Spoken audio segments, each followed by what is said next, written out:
մեր իշխոս կոնտակտներ կան, գործընկերոջս հետ բարբերաբար շփումներ կան, աշխատանքային։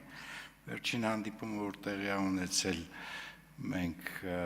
այցելեցինք միասին Հարավ եւ Ադրբեջանի տարածք, բայց դա հիմնականում կապ ուներ TRIP-ի հետ կապված սահմանազատման հնարավոր ֆրագմենտների եւ գործընթացի, որը ուղղակիորեն կապ կունենա ենթակառուցվածքների լոկացիայի հետ, բայց նաեւ իհարկե առանցին կոնտակտներ կան աշխատանքային, որոնք վերաբերվում են ուղղակիորեն գործընթացի շարունակությանը, բայց ես բան ավել բան չեմ կարող ասել, կարծում եմ, որ կոնտակտները կոնստրուկտիվ են եւ որոշ ժամանակ անց մենք կունենանք հրապարակելու տեղեկատվություն առայն թե երբ կլինի հաջորդ հանդիպումը, այսքանը։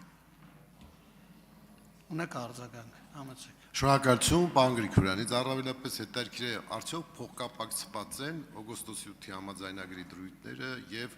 սահմանազատման գործընթացը, թե դրանք առանձին պետք է տեղի ունենան ի վերջո վերջնական պայմանագրի կնքումից հետո արդեն վերջնականացան։ Այդպես է իմ պատկերացում կուզենայի հաստատեիք կամ գլոբալ իմաստով ինչ խոսք, պարոն Բագրատյան, օգոստոսի 8-ի իրադարձությունը միանգամից հանգեցրեց նրան, որ երկկողմ ստիմուլ կա գործընթաց շարունակելու սահմանազատման եւ դա ըստ էության քննարկվում է։ Բացի դա, նաեւ իհարկե ավելի կոնկրետացավ խոսակցությունները այն մասին, թե ենթակառուցվածքները ինչ դիրք կունենան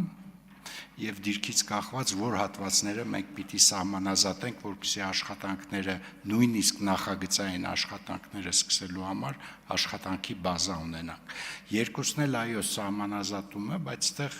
հնարավոր է որ ինքը արտահերթ ինչ որ սահմանազատվելիք հատվածներ ունենանք, որպեսզի TRIP-ի ենթակառուցվածքային զարգացմանը նպաստենք, բայց առանցին անկախ դրանից մենք մեր գործընթացը վստահ եմ որ կշարունակենք։